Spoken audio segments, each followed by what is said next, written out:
밑둥까지 썩어버린 조계종을 개혁하기 위해 88의 노승 설조 스님이 14일째 단식을 이어가고 있습니다. 두 차례 지상파 방송을 통해 설정 스님을 비롯한 조계종의 핵심 지도부 스님들의 재산 은닉과 은처자, 학력 위조 의혹이 불거진 상황. 조계종의 적폐청산, 개혁을 촉구하는 시민들의 움직임이 이어지고 있지만 조계종은 진상규명에 협조하겠다는 원론적인 입장만 밝혔을 뿐 뚜렷한 성과는 보이지 않고 있습니다. 조계종이 청정해야 나라가 청정해진다. 한국 불교 대표 조계종은 어떻게 개혁할 수 있을지 설조 스님을 스튜디오에 직접 모시고 이야기 들어봅니다. 예, 이슈파이터 3부 이어가겠습니다. 오늘 저희들 다른 언론에서 전혀 다루지 않는 이슈를 한번 다뤄보려고 합니다. 88배 노승을 스튜디오에 저희가 모셨는데요. 현재 이분은 조계종의 종단 개혁을 요구하면서 무려 10나흘째 장마와 태풍 속에서 길거리 단식 농성을 벌이고 있습니다. 김종철 자유언론실천재단 이사장은 88배 이 노승이 목숨을 걸고 단식 농성을 벌이고 있음에도 주류 언론이 보도하지 않는 것은 묵살의 카르텔이다 이렇게 비판을 했는데요. 오늘 이슈파이터가 이 묵살의 카르텔을 좀 깨보겠습니다. 설조 스님 스튜디오에 모셨습니다. 함께하실 이성만 불교닷컴 대표도 모셨습니다. 어서 오십시오. 네, 반갑습니다. 네, 고맙습니다. 스님 반갑습니다. 벌써 10나흘째 젊은 사람들도 사실은 굉장히 어려운 시간인데요. 이 10나흘을 지금 곡기를 끊고 계십니다.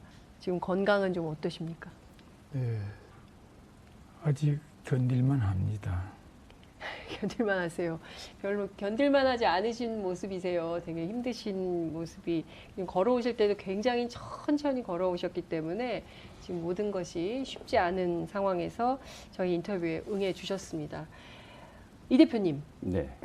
국민들이 특히 저희 프로그램 애청하시는 분들이 명진 스님은 많이 아는데 설조 스님은 조금 낯섭니다. 그래서 스님 어떤 분이고 왜 지금 10나흘이나 이렇게 단식 농성을 벌이고 계신지 대표님께서 설명을 좀 해주시면 좋을 것 같아요. 불교계에서 이제 설조 스님에 대해서는 익히 너무나 잘 알고 계시는 네. 분이고 우리나라 그 큰 사찰 중에 하나인 불국사 주지를 역임하셨고 우리 그 세속의 국회의원격인 중앙종회원도 역임을 하셨고요. 네.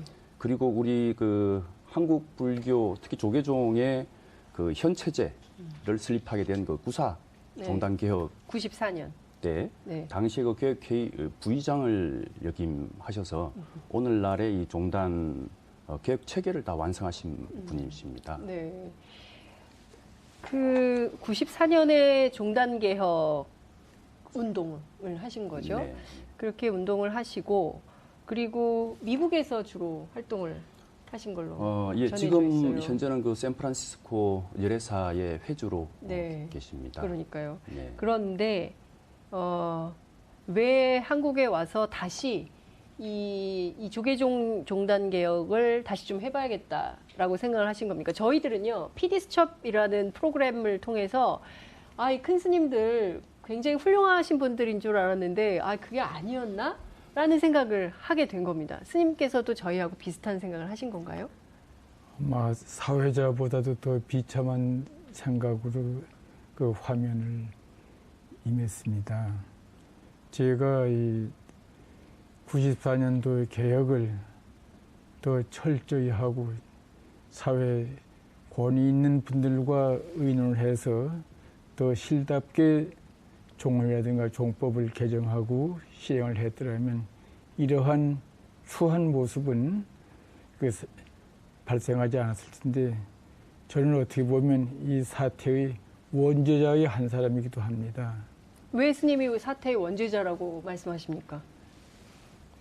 개혁 때 모든 비리의 그 원천인 돈의 공개와 통제를 제가 주장을 했으나 개헌 당시 종헌 개정 당시 네. 그게 묵살을 됐습니다. 그때 제가 목숨을 걸고라도 이것이 통과 안 되면 안 된다고 강하게 주장을 해서 설득을 했더라면 다른 대중 스님이 따랐을 텐데 제 안에 공개와 통제를 찬성한 분이 18명이고 네. 반대한 분이 60여 명이었습니다. 어. 그 다수의 그 유세에 네. 몰려서 제가 이러지도 저러지도 못하고 그 사회봉을 친 제가 원조가 있습니다. 아. 그러니까 그때 60여 명이 이 돈, 그러니까 절 사찰에 들어오는 돈의 투명성을 반대했었는데 그래도 이 18명이 동의했기 때문에 소수 의견을 받아들여서 투명한 재정 공개 이렇게 가도록 투명성을 강화하는 방식으로 갔어야 됐었는데 그러지 못한 책임이 스님께 있다 이런 말씀을 주셨어요. 그 지금 요번에 네. 5월 1일, 5월 29일 날 그 PD 수첩을 통해서 조계종단에 네. 아주 적나라한 민낯을 보셨겠지만 네. 그 모든 원인이 투명하지 못한 재정 구조에 네. 있습니다. 네. 네. 이게 어떻게 보면은 도박을 조장한 것도 그렇고 법인 카드를 가지고 룸사롱을 가거나 이런 모든 것들이 수행과 재정의 분리를 하지 못한, 즉 네. 투명하지 못한 재정 구조에서 비롯됐다고 이제 스님께서 지금 말씀하시는 겁니다. 근데 정말 이 대표님 저희가요 그냥 일반 평범한 시민의 입장에서 볼 때 큰 스님들이 하셨을 거라고는 감히 상상할 수도 없는 수준의 일들이었거든요. 근데 물론 이제 지금 조계종에서는 오히려 PD수첩을 고발하고 이 대표님도 고발당한 상황이죠. 적반하장이죠. 네. 네. 그래서 지금 그런 상황인데 내용을 보면 은처자부터 시작해서 뭐 자식 문제부터 해서 룸사롱, 도박 어떤 지금 상황에 와 있습니까?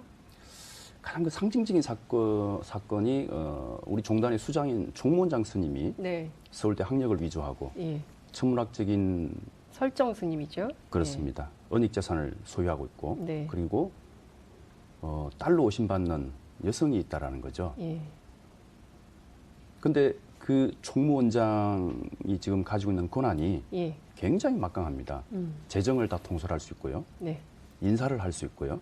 이 여기서 말하는 인사는 중앙종무기관의 이제 소임자뿐만 아니고 네. 전국 3,000개 사찰의 주지 인사권을 총무원장이 다 가지고 있습니다. 3,000개요. 네, 야, 조계종만 그렇습니다. 예, 그리고 감사를 언제든지 할 수 있고요. 예, 그 감사를 바탕으로 해서 징계를 할 수 있는 막강한 권한을 가진 분이 조계종 총무원장입니다. 예, 이런 분이 이런 심각한 하자를 갖고 있다 보니까 자성 스님 때도 너무나 잘 아시겠지만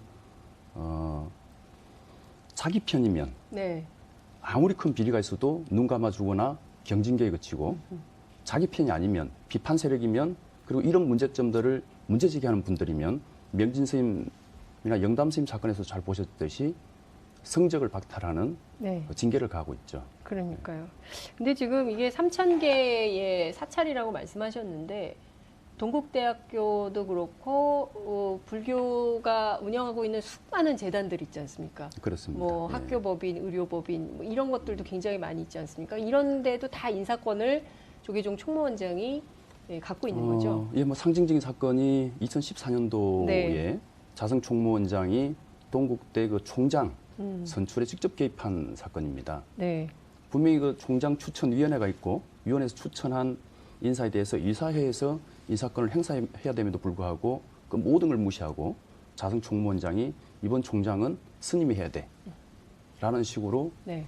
직접 외압을 행사하고 있는 예. 것도 심각한 문제죠. 그러니까요. 그러니까 사실 불교가 우리 역사에서 그 차지하고 있는 포션이 굉장히 크기 때문에 한국 국민이라면 누구나 불교에 대한 큰 관심을 갖고 있는데 오늘날 지금 민낯이 이렇게 드러났습니다, 스님. 그 열 나흘째 지금 그 조계사 앞에서 단식 농성을 하고 계신데요. 조계종 종단에서 혹은 또 총무원장 스님께서 어떤 뭐라고 하시던가요? 지금 열 나흘째 지금 스님이 이렇게 비바람 풍찬 노숙 중이신데요.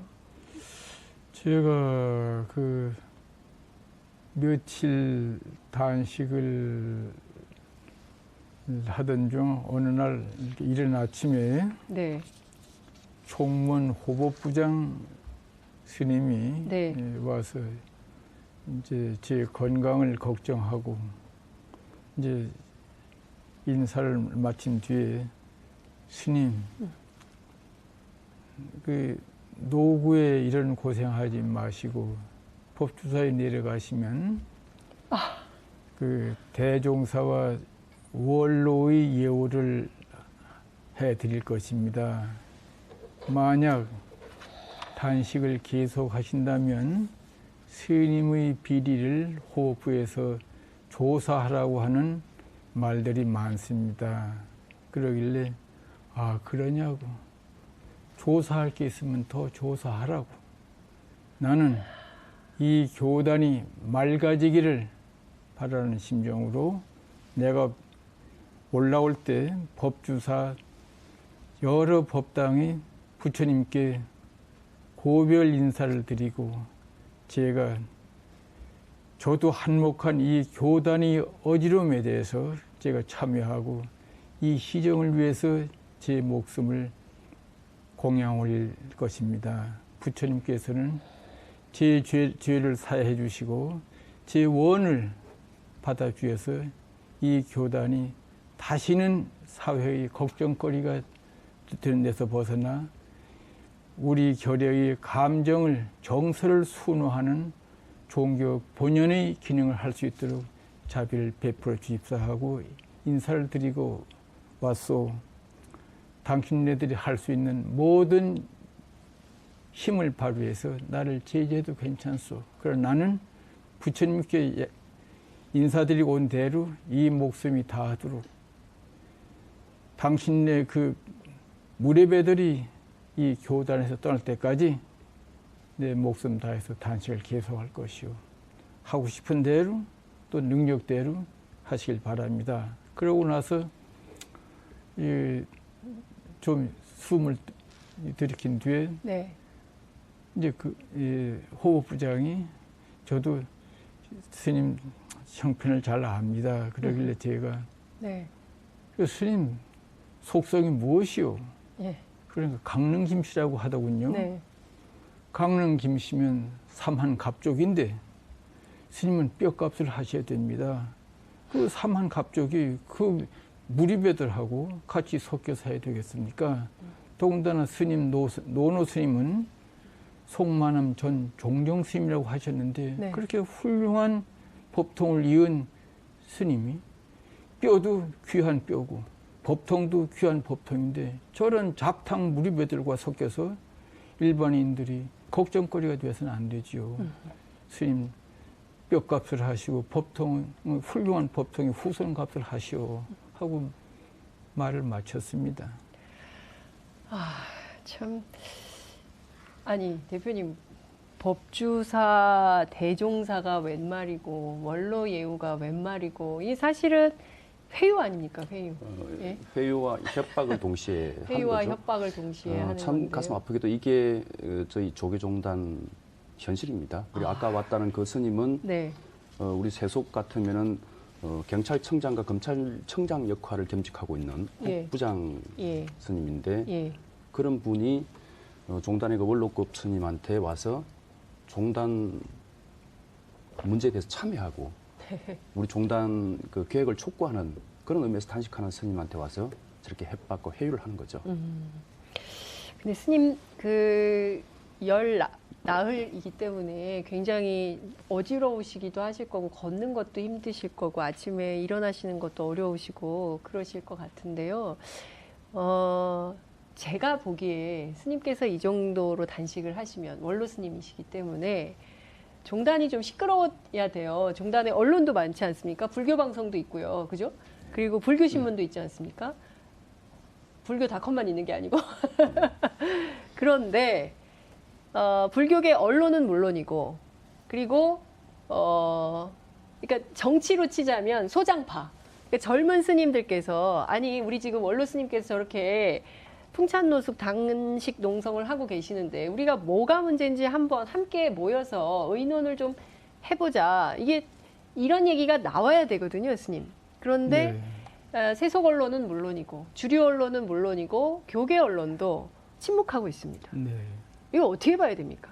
네, 저는 간혹 기독교 TV를 볼 때가 있습니다. 기독교 TV요? 네, 어쩌다 보면 그 지금 기독교단이 문제점을 그 신학자들과 건전한 목사님들이 신랄하게 비판을 합니다. 그런 그 비판하는 장면이 그대로 생중계되는데 우리 교단이 관장하고 있는 라디오나 TV나 신문은 한 줄 사진 한 장, 기사 한 줄 사진 한 장 실지를 않습니다. 그래서 저는 기독교 TV를 보면서 기독교는 장래가 있다, 희망이 있다. 그러나 언론을 막는 집단, 이거는 절망이다, 절망. 이거는 이번 기회에 네. 내가 희생이 돼서 잠잠한 선량한 다수의 잠을 깨우고 선량한 신도들이 믿음의 터전을 살려주는 불쏘시개가 돼야 되겠다. 내가 이 사양할 길이 아니다. 작정을 하고 죽음으로 이 일을 끝내려고 그럽니다. 그리고 그 결과가 있건 없건 내가 내 몸 헌신해서 후대의 미랄이 되면 그것으로 내 죄가 조금은 탕감하는 것으로 자유하자 해서 앞으로도 이 목숨이 다하도록 할 것이고, 가장 제가 그러면 슬퍼하는 것은 자승 스님이나 설정 스님이 문제가 아닙니다. 네. 그런 무자격자가 또 아주 참 말로 표현할 수 없는 그 무례배들이 네. 종단이 중요한 직책을 맡는 것을 보고 종정 스님이나 원로 스님이나 제방의 큰절 방장 스님이나 조실 스님, 또 스님네들이 언행을 단속하는 율장을 전문으로 연구하는 율사 스님들이 네. 이런 방구 얘기가 없습니다. 이런 방구 하지 않는 것은 오히려 자승이나 설정 등의 무례배들이 난행을 하는 것보다는 더 참담한 일입니다. 이것을 대중도 간과하고 큰 스님들도 모르는지 아는지 일체 반응이 없는 것은 우리 교단이 크게 각성하지 않으면 참 이하로 더 떨어질 수 있는지 모를 참담한 지경입니다.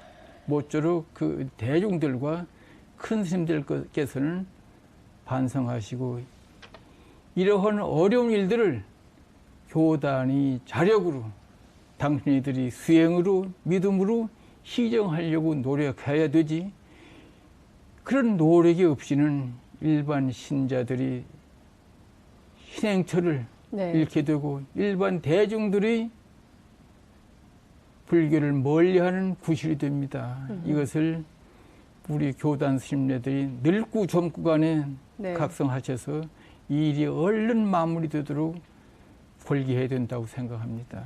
관리해야 된다고 네. 말씀하셨어요. 아무도 나서지 않는다는 게 제일 슬프다는 스님의 말씀이신데요. 우리가 절에 가면 제일 많이 붙어 있는 스티커가 맑고 향기롭게.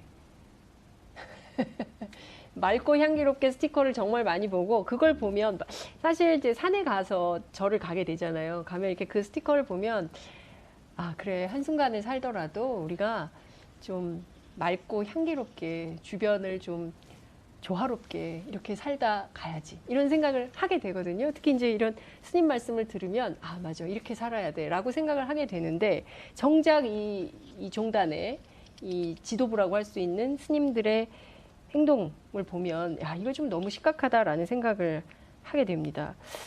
지금요, 지금 소송전을 막 하고 있고 언론을 막고 있는 이런 상황인데, 김종철 선생님께서 그런 말씀 하셨잖아요. 침묵의 카르텔, 이 무건의 카르텔, 이거 어느 정도입니까? 언론계에 계시면 좀 아실 것 같아요. 지금 이게 막고 있는 건가요? 막아서 보도가 안 나오는 겁니까? 네, 저희들 종단 이 문제가 네. 발생하는 근본 원인, 아까 말씀드렸듯이 이제 재정 구조의 네. 불투명, 그다음에 1인에게 과도하게 주어진 권한, 그다음 또 문제가 이런 그 근성들에게 부역하는 성녀들 네. 그리고 이런 스님들에게 굴종하는 신도들 이 사박자의 가장 중요한 5번째 원인이 뭐냐면 주류 언론들이 침묵하고 있다는 겁니다. 주류 언론이 종교라는 이유로 성역화하고 보도를 금기시하는 사이에 즉 비판, 견제, 감시를 안 하는 사이에 한국의 종교들은 거대한 괴물로 지금 변하고 있습니다. 한국의 종교가. 그렇습니다. 특히 조계종 같은 경우에 1년에 신도들의 그 보시금 외에도 천문학적인 국고 보조금들이 투입되고 있습니다. 아, 그래요? 얼마나 국고보조금이 들어갑니까? 지금 뭐 계략적으로 보더라도 뭐 한 4, 5천억 이상이 4천억에서 5천억이요? 수없이 많은 이제 그럼 문화재를 우리 갖고 국민 있기 때문에 세금이 들어간다는 얘기네요. 그렇습니다. 불교 네. 안으로. 예. 네. 네. 그런 부분들에 대해서 주류 언론들이 종교라는 이유로 보도를 금기시하는 사이에 네. 각종 비리들이 계속해서 발생되고 있는 아니 겁니다. 각사의 종교 전문 기자들 있지 않습니까? 그럼 이거 써야 되는 거 물론 아닙니까? 있습니다. 있는데 예, 이 종교 전문 기자들이 예. 지난 그 8년 동안의 자성 총무장 시절 예. 그리고 지금 저 1년 가까이 된 이제 설정 예. 스님 시대 들어와서 이런 종교계 내부의 비리들에 대해서 거의 보도를 하지 않고 있습니다. 네. 그 어찌 보자면 그 저널리즘의 기본 원칙으로 돌아가자면 지금 그 우리 스님께서 하시고 계시는 이런 메시지가 굉장히 강렬하고 의미 있는 거기 때문에 이 취재는 해야 되거든요. 그렇죠. 취재는 합니까? 지재하는 인원도 거의 못 본 것 같습니다. 이 굉장히 심각한 상황이라고 볼 수 있을 것 같은데요. 스님께서 지금 계속 강조하시는 것이 이 목숨이 다하도록 단식을 하시겠다고 하십니다.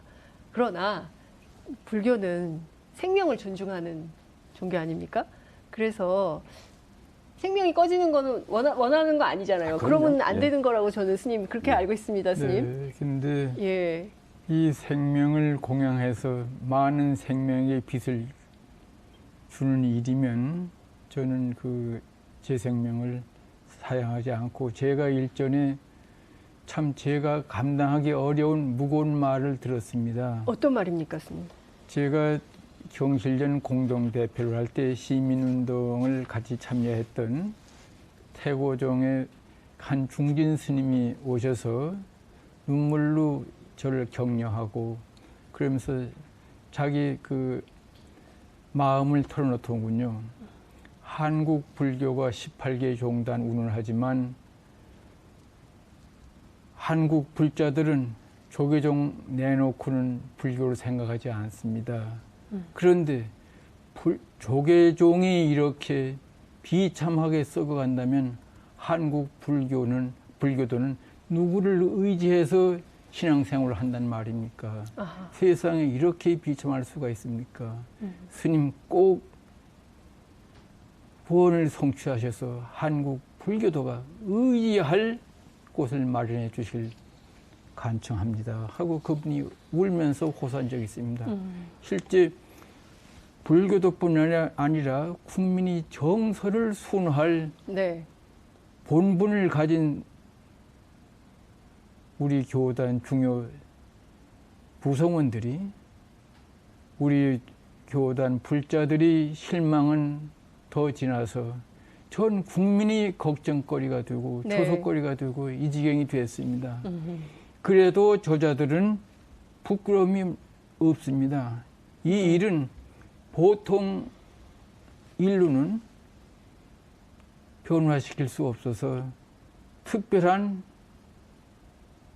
일이 돼야만 된다고 해서 제가 갖고 있는 모든 것이라 이 목숨입니다. 이 목숨도 바쳐서 다시는 이러한 불행한 일이 재발하지 않도록 계기를 마련해 드려야 되지 않겠는가 해서 작정한 일이기 때문에 물론 저도 따뜻하고 편안한 것이 좋습니다. 또 제 생명이 귀한 줄도 압니다. 네. 그러나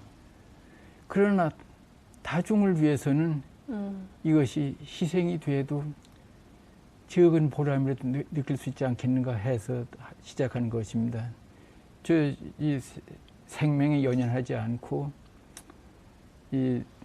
지금 범죄를 저지르고 있는 사람들은 잘못을 느끼길 바라고 방관했던 사람들은 각성해서 분기하기를 염원하는 데서 하는 일입니다. 네. 불교는 그 자비의 종교이기 때문에 네.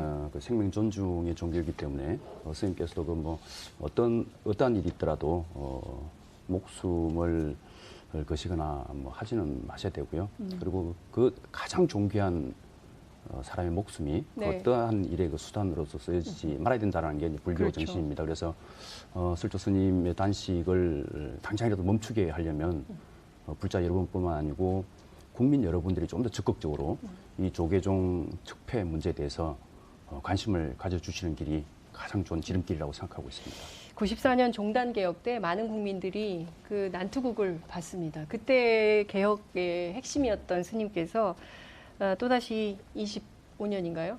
만에 또 이렇게 복판에 서서 종단 개혁을 외치고 있고 그때 떠났던 분들을 다시 복권하는 상황에서 스님께서 이렇게 결심을 하셨다는 것이 국민들한테는 또 다른 충격이지 않을 수 없다고 생각하고요. 5일인가요? 촛불 집회가? 7월 5일 예. 목요일 예. 그리고 7월 7일 토요일 목요일 같은 경우는 저희들이 조계사 일주문 앞에서 네. 매주 오후 7시에 촛불 집회를 하고 네. 있고요. 지방에 사시는 분들을 위해서 토요일은 오후 5시 같은 장소에서 촛불 집회를 계속하고 있습니다. 아유, 이제 시간이 다 돼서 스님 이제 정리를 해야 될 것 같습니다. 네. 예. 스님 건강하시고요. 네. 저희가 또 모셔서 말씀 듣겠습니다. 건강하셔야 네. 됩니다. 네, 그 전에 종단 일이 잘 됐으면 그러니까요. 고맙겠습니다. 그리고 이 일이 예. 스님 정리를 해야 됩니다. 네, 고맙습니다. 네, 어려운 인터뷰였습니다. 7월 3일 화요일 이슈파이터가 준비한 순서는 여기까지입니다. 내일은 김관영 바른미래당 원내대표 그리고 조희연 서울교육감 출연합니다. 많은 시청 부탁드립니다. 고맙습니다. 고맙습니다.